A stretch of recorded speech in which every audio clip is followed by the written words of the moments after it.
تعدد جنایت کا کیا مسئلہ ہے؟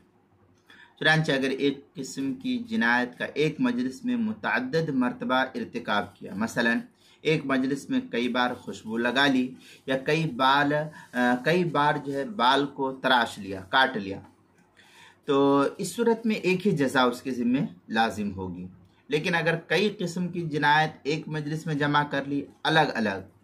مثلا ایک مجلس میں خوشبو لگائی، پھر کپڑے پہنے اور جمع کر لیا، 3 کام کر لیا اس نے، یا الگ الگ مجلسوں میں ایک طرح کی جنایت کی، مثلا ایک دن ٹوپی اوڑھی، دوسرے دن کرتا پہنا، تیسرے دن جو خوشبو لگا لی، الگ الگ کیا،